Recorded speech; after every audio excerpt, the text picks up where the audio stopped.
Listo. Bueno, buenos días para todos. El tema de esta gran sesión que vamos a llevar a cabo es el tema del linfoma conjuntival. Este tema lo vamos a llevar a cabo Catalina Gómez, Beatriz Sosa y mi persona, Gabriel Urbano, en asesoramiento con la doctora Alarcón. Vamos a comenzar hablando con un primer caso clínico. Tenemos un paciente masculino de 5 años de edad, quien presenta un cuadro clínico consistente en 3 días de evolución en ojo rojo y presentaron también una lesión salmonada ulcerada en la conjuntiva vulvar nasal inferior. Tiene sus antecedentes negativos, la agudeza visual en ambos ojos es 20/20 y como podemos ver en la imagen que se ilustra en la derecha de la diapositiva, en el ojo izquierdo presenta una masa rosada levemente ulcerada, salmonada en la región nasal inferior de la conjuntiva vulvar y del fornis. El fondo de ojo en ambos ojos se encontraba sin alteraciones.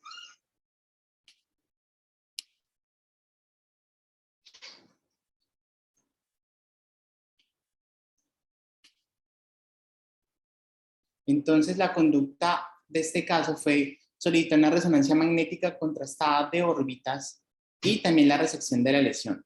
Como podemos ver en la imagen de la derecha, en el resultado de la resonancia magnética se destaca un realce en los bordes de ambos párpados, siendo mayor el compromiso en el párpado inferior izquierdo, como se muestra en la imagen. Y cuando se hizo la resección de la lesión, salió la patología con una proliferación celular, don células con menos citoplasma, grandes núcleos hipercromáticos y pleomórficos y con células de aspecto linfoide que ulceran el epitelio, con marcadores CD20 positivos, C30 positivos y un Ki67 en un 80%. Esto quiere decir que este tejido tenía una gran actividad proliferativa, dado que el Ki67 normalmente suele ser hasta el 10%. El diagnóstico histopatológico es de un linfoma linfoblástico de células B con expresión focal de CD30. En esta imagen de la derecha podemos ver cómo quedó el ojo después de la resección de la lesión. Se realizaron exámenes de extensión que fueron negativos y el protocolo a seguir fue la quimioterapia sistémica con protocolo total 15 a cargo de hemato-oncología pediátrica y un seguimiento por parte de oftalmología oncológica. Se realizó ultraviomicroscopía que por el momento se ha reportado negativa y un RETSCAN también que se ha reportado negativo. El segundo caso clínico consiste en un paciente masculino de 14 años de edad que fue remitido al servicio de oftalmología oncológica, dado que en la valoración tanto de optometría como de oftalmopediatría notaron una lesión conjuntival tipo salmón y conjuntiva vulvar nasal del ojo izquierdo. Antecedentes relevantes con un astigmatismo hipermetrópico, una conjuntivitis alérgica, no hay antecedentes familiares de cáncer. Como podemos ver en la imagen de la izquierda, se puede evidenciar a la biomicroscopía y también, bueno, de forma externa, una lesión salmonada con un vaso nutricio. La agudeza visual en ambos ojos es de 20/25 y la conducta fue la resección de la lesión. Entonces, encontramos a nivel de la patología un epitelio de aspecto normal con estroma con un tejido linfoide con formación de folículos en los centros germinales. La inmunohistoquímica nos arroja marcadores CD20, CD5, CD3, CD43 en proporciones adecuadas y un Ki67 en parámetros de referencia. Y un BCL6 y un CD10 en folículos linfoides, dando un diagnóstico de una hiperplasia reactiva benigna linfoide. La conducta con este paciente fue un protocolo de observación de por vida y un control en 3 meses con oftalmología oncológica y también díselo una gota cada 8 horas por 7 días. Entonces, teniendo en cuenta esto, en cuanto a las generalidades de los linfomas conjuntivales, son una serie de neoplasias derivadas de la proliferación de linfocitos T y B. Corresponden entre 2 y 15% de los linfomas extranodales y estos linfomas tienden a ser más frecuentes en los anexos oculares. Y el 20 al 40% van a estar ubicados en la conjuntiva y el 98% de los casos suelen ser de linfocitos B. En esta tabla que aparece en la derecha encontramos los diferentes subtipos de linfomas conjuntivales, siendo el más común el linfoma de la zona marginal y en segundo lugar estaría el linfoma folicular.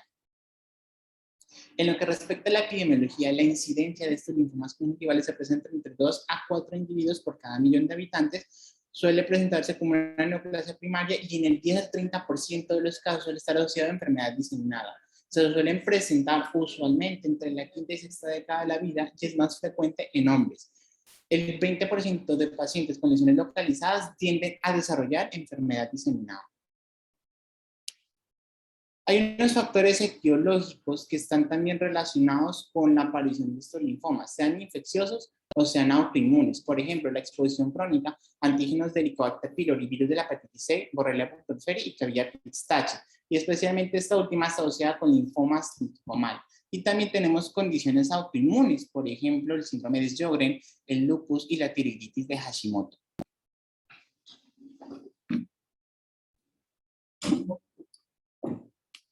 Bueno, en cuanto a la presentación clínica de esta patología, tenemos dos formas de presentación.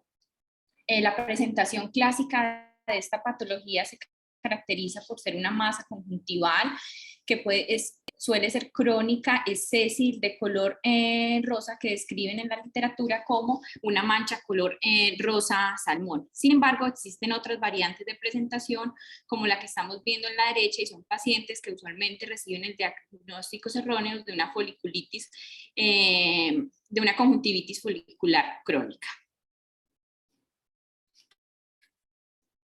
En cuanto a su presentación, entre el 67 y el 90% de los linfomas conjuntivales se van a presentar como una lesión aislada. Sin embargo, también puede estar acompañada de quimosis, hiperemia, exoftalmo en un 20% de los pacientes, diplopía en menos porcentaje, solo el 2%, o tosis asociada.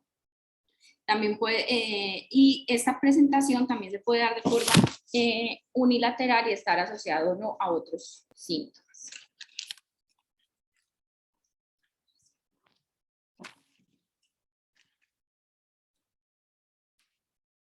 Bueno, el linfoma conjuntival se va a presentar, el linfoma no Hodgkin de células B, característicamente a nivel de la conjuntiva, en el fórnix y a nivel vulvar, y en menos proporción se puede presentar a nivel de la carúncula o a nivel del limbus. El linfoma de células T sí se va a presentar principalmente a nivel del limbus. Esta es una lesión que suele ser bilateral, solo en el 10 al 15% de los pacientes. Sin embargo, cuando esta se presenta de forma bilateral, debemos tener en cuenta que el 50% del linfoma de células del manto es el que se presenta bilateralmente. En cuanto al diagnóstico diferencial, tenemos varios diagnósticos diferenciales. Uno de ellos es la epiescleritis, teniendo en cuenta que es una patología que va a ser, a diferencia del linfoma, es una patología autolimitada que nos va a durar de días a semanas. Sin embargo, tanto en la forma simple como en la nodular, puede presentar ese enrojecimiento sectorial o difuso, que es lo que va a hacer que podamos confundirlo con la presencia se pueda confundir con una lesión conjuntival.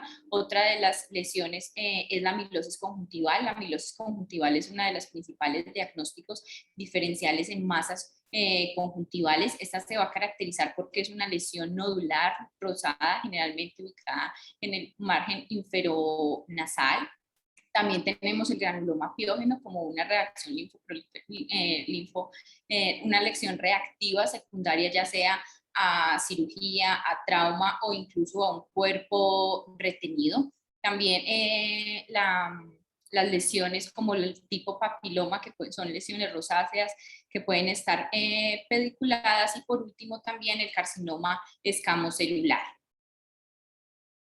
Sin embargo, la principal diagnóstico diferencial de esta patología es la hiperplasia epitelial benigna. Esta patología es una patología linfoide que tiene una presentación clínica similar al linfoma conjuntival. Se presenta también como una masa conjuntival de color rosa. Sin embargo, esta puede presentarse en distintas áreas, como son no solo la conjuntiva, sino también puede estar presente en la esclera, en el párpado, en la órbita, en el conducto lagrimal y en la glándula lagrimal. La etiología de esta patología es desconocida. Se cree que hay una respuesta linfoide autoinmune asociada a un adelgazamiento escleral, donde hay paso de antígenos coroideos a través de ese adelgazamiento escleral, y este paso de estos antígenos genera una irritación crónica del tejido, produciéndose la lesión. También se habla de la presencia de patógenos, infecciones, fármacos y ciertos alergenos. Los principales factores de riesgos asociados a esta patología son aquellos de origen inflamatorio, como son el chalazion, las lesiones químicas e incluso las conjuntivitis. Históricamente, estas lesiones tendían a ser observadas simplemente para mirar su autorresolución, y en ese proceso se dieron cuenta que el 15 al 25% de las lesiones progresan al linfoma. Por lo tanto, la manera como hacemos el diagnóstico es a través de la biopsia, pero también tenemos la posibilidad de la realización del gen de la inmunoglobulina H, en el cual nos vamos a valorar la clonalidad de las células B y así definir el riesgo de malignidad de esta patología. En cuanto a las ayudas diagnósticas, estas nos van a ayudar principalmente el OCT, nos van a mostrar ayudar en las características de las diferencias celulares, y las imágenes nos van a mostrar típicamente lesiones subepiteliales oscuras y homogéneas con bordes lisos infiltrados en forma de puntos. Entonces, aquí podemos ver, por ejemplo, este es un paciente de 72 años con la presencia de un nódulo subconjuntival, y en el OCT podemos evidenciar cómo se presenta un epitelio sano y una lesión subepitelial con presencia de infiltrados con la presencia de infiltrados monomórficos en forma de puntos y una banda reactiva. En la siguiente imagen podemos ver que corresponde a una paciente de 86 años con diagnóstico de un linfoma conjuntival con su masa rosa salmón, y en la tomografía se puede evidenciar la presencia también de un epitelio íntegro y una lesión subepitelial oscura homogénea con bordes lisos e infiltrados monomórficos también en forma de puntos. En cuanto al diagnóstico histopatológico, para la realización definitiva de esta patología es fundamental. Aquí podemos basarnos en las características celulares y los marcadores. En cuanto a las características celulares, tenemos que el linfoma se va a caracterizar por presentarse como una lámina sólida con presencia de linfocitos monomórficos, y en cuanto a la hiperplasia reactiva linfoide se va a encontrar más la presencia de polimorfos más células plasmáticas maduras. Los principales marcadores que nos van a servir a diferenciar estas patologías, tenemos por ejemplo el CD3, que es un antígeno de membrana que se expresa principalmente en los linfocitos T. También tenemos el CD5, que es una proteína de membrana que se va a encontrar sobreexpresada tras la activación de los receptores de células B. Esta se encuentra principalmente en la superficie de los timocitos y de las células T periféricas que están inmaduras. Se encuentra mayor en las células T que en las células B, y es uno de los principales marcadores del linfoma del manto. El CD20 es un marcador de las células B de membrana. El CD79 es casi exclusivo de las células B y es muy útil sobre todo en los linfomas que no van a expresar el marcador CD20. Tenemos el BCL2, que es una proteína que va a regular la apoptosis. Aquí hay una sobreexpresión de esta BCL2, evitando la apoptosis, y nos sirve mucho para diferenciar la hiperplasia folicular linfoide y el linfoma folicular. Y también tenemos el PAX, el cual va a codificar para factores de transcripción específicos de células B, y nos ayuda a diferenciar entre los linfomas no Hodgkin versus los linfomas Hodgkin. En cuanto a los estudios de extensión, todos los pacientes que sean diagnosticados con ellos requieren esos estudios. Dentro de ellos incluimos el hemograma, la química seriada que incluye la lactato deshidrogenasa. Requerimos estudios como TAC o resonancia de órbita para evaluar su compromiso, el TAC de cuello, abdomen y pelvis, el PET, que es la tomografía por emisión de positrones, y también la aspiración y biopsia de médula ósea para ver el compromiso sistémico. En cuanto al estadio clínico de esta patología, utilizamos 3 diferentes clasificaciones en Airborne, que nos va a clasificar en 4 estados. Esta se basa en la presentación, en los estudios realizados de extensión, y debe acompañarse de A o B dependiendo de la presencia de síntomas B, teniendo en cuenta que los síntomas B van a ser la fiebre, la sudoración nocturna, la pérdida de peso mayor del 10% y mayor en 6 meses. También tenemos el American Joint Committee, en el cual va a diferenciar el tumor, es en sus características de bajo grado, grado intermedio y grado alto, y una de las que más conocemos, que es el TNM, que nos va a diferenciar la presencia, si hay tumor, si ese tumor envuelve la conjuntiva solamente o compromete tanto la órbita como tejidos diferentes a la conjuntiva. Tenemos la presencia de la N, que nos va a evidenciar el compromiso de los nódulos linfáticos, si son periféricos o ipsilaterales o son contralaterales, y tenemos también la M, que nos va a hablar de la evidencia de metástasis.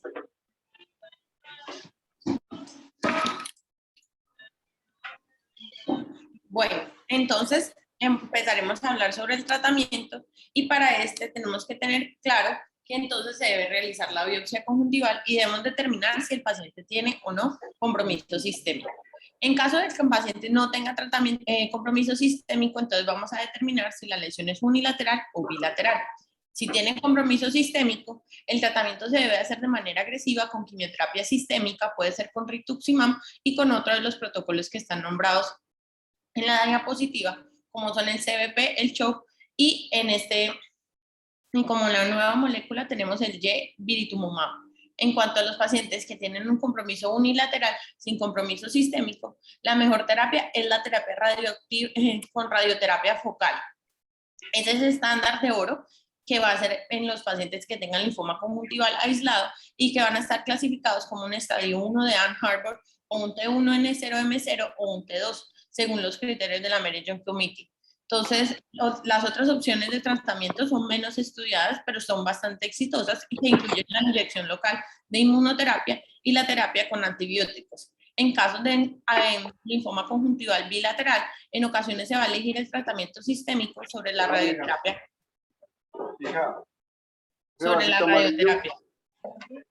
¿Listo? Pero también se puede utilizar entonces la quimioterapia con los protocolos de bendamustine, RCBP y CHOP. En cuanto al tratamiento, entonces es muy importante determinar la ubicación. Por favor, apaguen el micrófono que está prendido, Alexander Barco.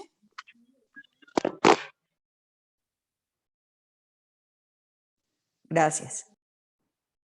Bueno, continuar. Entonces para el tratamiento es muy importante determinar si, la ubicación del linfoma, el grado de afectación pericular, la estadificación sistémica de la enfermedad y el estado general del paciente.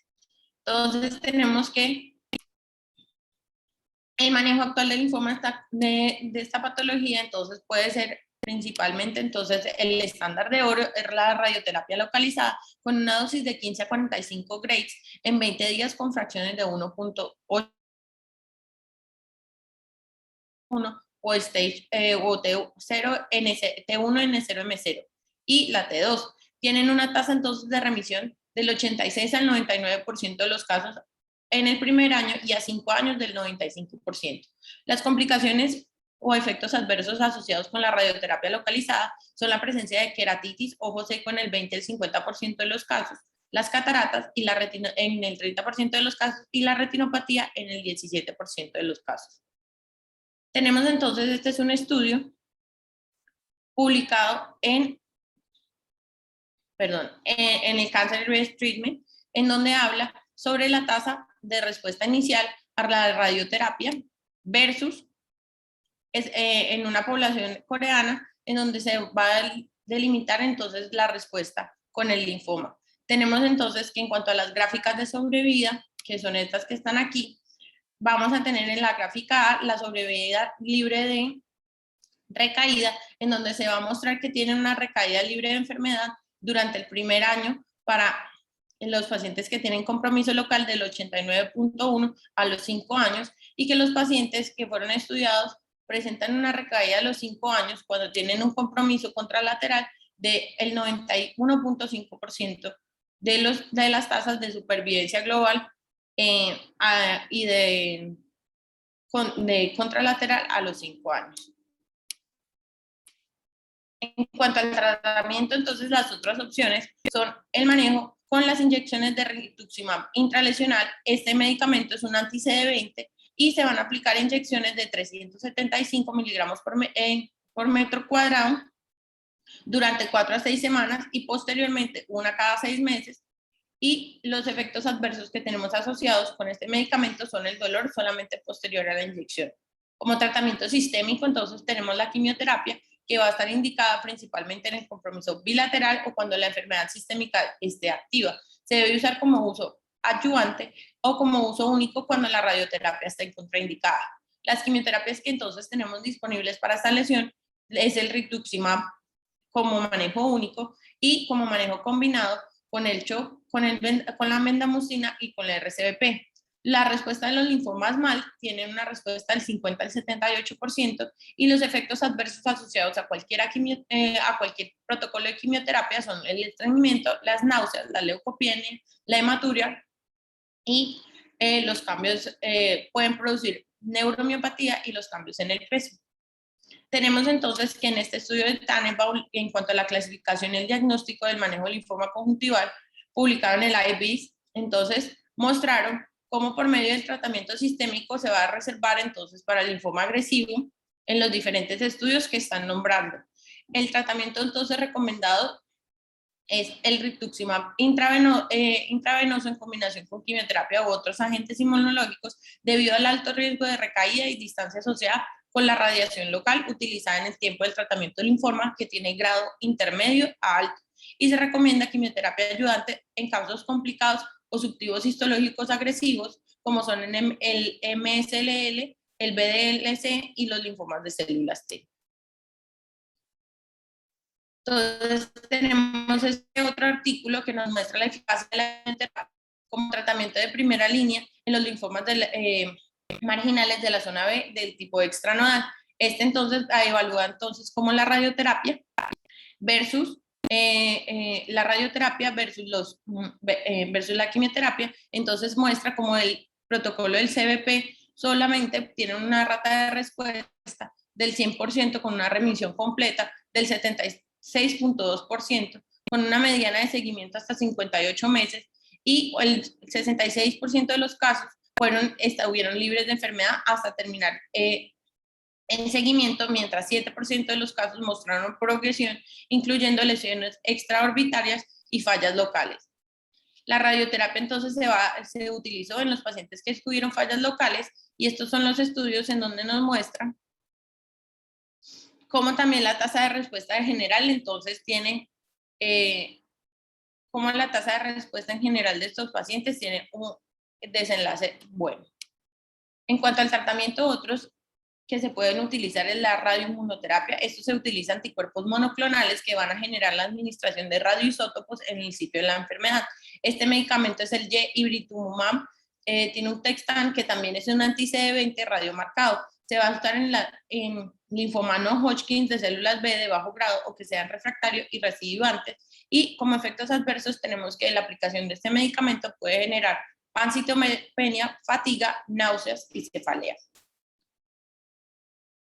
Esta es entonces una tabla que les traía del estudio del manejo del linfoma maligno de conjuntiva del Dr. Prickekout, publicado en el Survey of Ophthalmology, en el cual se evidencia que los linfomas de la zona marginal y extranodal presentan los pacientes con enfermedad localizada, clasificados como estadio 1E o 2E, fueron tratados principalmente con radioterapia focalizada de 20 centigrades o con quimioterapia de ciclofosfamida, vincristina y prednisolona, que es el 82.6% de los pacientes, mientras que los pacientes con enfermedad diseminada, que son los determinados por estadio 3 o 4E, fueron manejados comúnmente con quimioterapia, con o sin la radioterapia. Los linfomas foliculares fueron manejados entonces con tratamiento con radioterapia, con o sin quimioterapia en el 91% de los casos, y los linfomas difusos de células B grandes fueron tratados con radioterapia, con o sin quimioterapia en el 75% de los casos. Los linfomas de células del manto fueron tratados con los protocolos anteriormente mencionados de quimioterapia y tienen entonces un éxito del 85% de los casos, y los plasmocitomas fueron tratados principalmente con la radioterapia, con o sin quimioterapia, y muestran estos porcentajes de efectividad del manejo.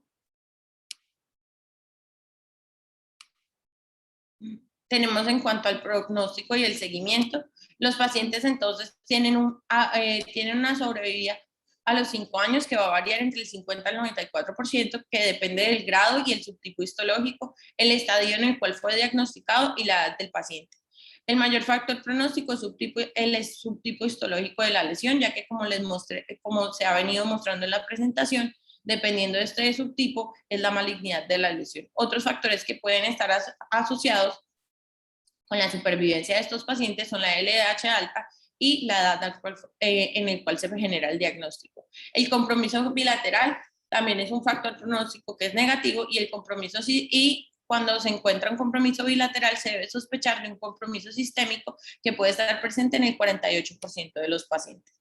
El seguimiento se debe realizar entonces cada 3 meses durante el primer año, posteriormente cada 2 meses durante los primeros 2 años y anualmente durante 10 años.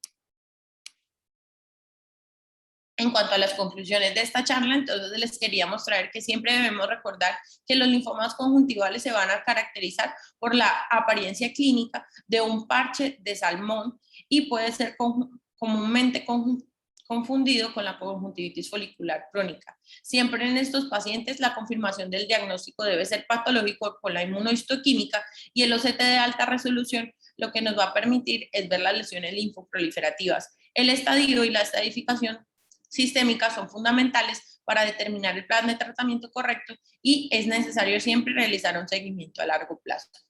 Muchísimas gracias.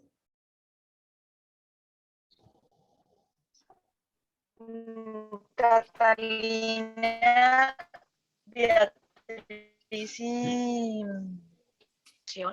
el mensaje sigue siendo, digamos que casi igual cuando nosotros hacemos presentaciones en oncología ocular. Estas son patologías muy poco frecuentes. Las lesiones de conjuntiva son el 50% o probablemente más del 50% de la consulta de oftalmología oncológica. Y de ese 50% que corresponde a todas las lesiones de conjuntiva, más o menos un 2 a 3% corresponden a lesiones de origen linfoide.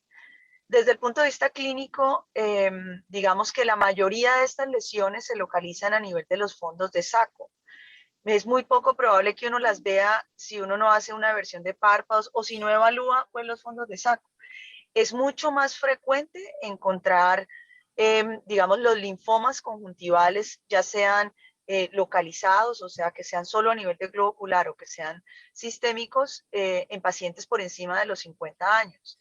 Realmente la presentación en niños es poco frecuente, por eso el haber presentado esos 2 casos es importante. Y lo otro que es importante es que desde el punto de vista clínico,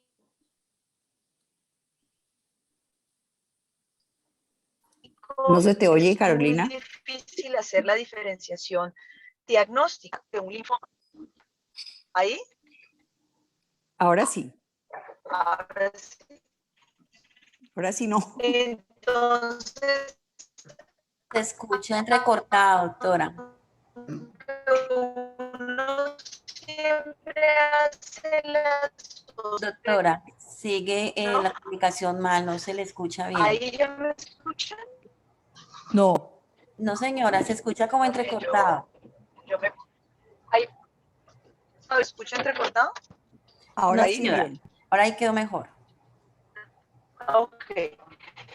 Entonces, aunque uno desde el punto de vista clínico siempre debe hacer la sospecha hacia el peor diagnóstico, es decir, hacia el linfoma conjuntival, el espectro puede estar siempre, y es mucho más frecuente que uno tenga una hiperplasia reactiva benigna de conjuntiva, que realmente es mucho más frecuente, generalmente es bilateral y está a nivel de los fondos de saco, y eso lo puede encontrar uno en niños y en adultos.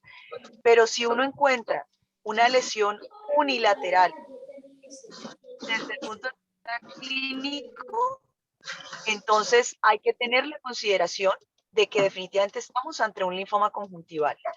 Y eso ustedes ya vieron cómo en la presentación clínica, el diagnóstico definitivamente, o la confirmación diagnóstica es histopatológica. Y es demasiado importante, y la única forma de hacer el diagnóstico específico del linfoma conjuntival es con inmunohistoquímica. Es decir, que bajo ninguna condición, que me ocurre frecuentemente cuando me remiten los pacientes que ya han sido operados, bajo ninguna condición, si usted tiene sospecha de lesión linfoproliferativa, puede hacer solamente patología básica, porque con la patología básica es muy difícil hacer el diagnóstico del linfoma conjuntival. Se necesita de los marcadores de inmunohistoquímica para hacer la confirmación definitiva de un linfoma conjuntival. Eso es lo segundo. Y lo tercero es que después de uno tener el diagnóstico y definir qué es localizado o que sea, digamos que con compromiso sistémico, pues es que uno hace el enfoque de tratamiento. Este tipo de patologías, como muchas de las patologías oncológicas oculares, digamos, como oftalmólogo oncólogo, uno juega un rol muy importante, pero desde el punto de vista sistémico, uno no pide ningún examen sistémico. Todo ese examen sistémico debe ser a cargo de oncología clínica y el trabajo debe ser, digamos, en conjunto, para poder determinar el tipo de tratamiento, digamos que más adecuado. Y lo otro importante es que en los niños nunca se les da radioterapia como tratamiento gold standard, sino que en los niños siempre se trata no como un linfoma conjuntival, sino como una leucemia linfoide aguda, y bajo ese criterio se hace siempre quimioterapia sistémica con protocolo de 2 años de tratamiento. Entonces, digamos que esta no es una patología que pueda aparecer a nivel del globo ocular. Estamos hablando específicamente del linfoma conjuntival, que es diferente al linfoma vitroretinal y que es diferente al linfoma orbitario. Es decir, este es solamente el que está localizado a nivel de la conjuntiva. Para los otros tipos de linfoma hay otros tipos de tratamiento, pero también requieren de un, digamos, equipo pues adicional. O sea, el manejo con los oncólogos clínicos es supremamente importante para determinación de la enfermedad sistémica. Muchas gracias a los residentes que hicieron la presentación y gracias a las personas que acuden a las actividades digamos, de oncología ocular, que yo sé que esto no son temas muy frecuentes, pero siempre veo que son muchas las personas que se conectan, así que muchísimas gracias. Sí, muchas gracias, Carolina. Yo creo que nos queda bastante claro con sobre todo la explicación que has dado ahora último, porque sí me llamaba mucho la atención que la primera instancia de tratamiento fuera radioterapia, sobre todo pensando en los niños, ¿no? Pero pues ya me queda claro que no lo es en ellos. Y es bastante, digamos, preocupante, ¿no? Que uno ve una lesión que no parece tan terrible y el niño, después de hacerse el diagnóstico, se va a ganar 2 años de quimioterapia. La posibilidad de que ese linfoma conjuntival se haga sistémico, qué tan frecuente es?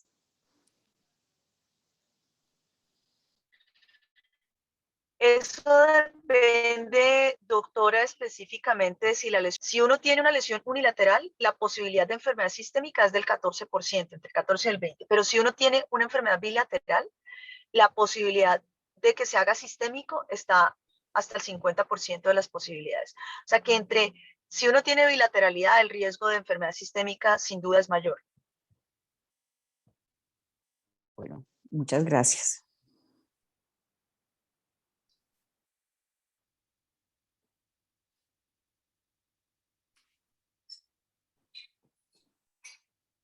¿Alguien tiene alguna otra pregunta? ¿Algún otro comentario?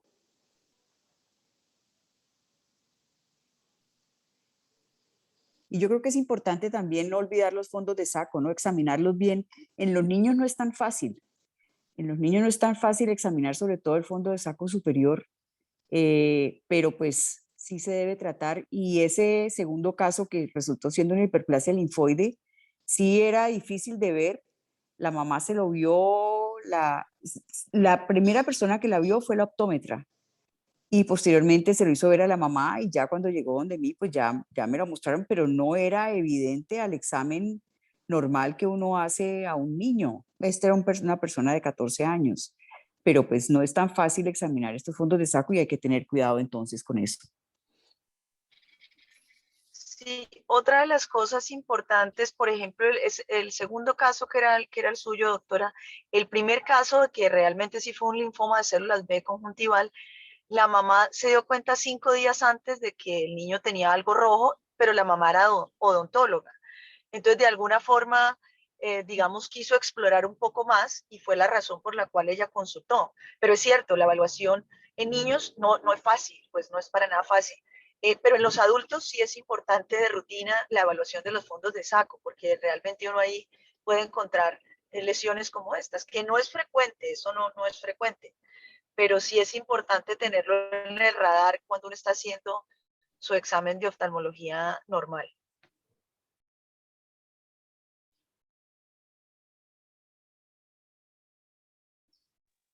Bueno, mil gracias, Carolina y los residentes, por la Gracias. charla, a muy todos. interesante.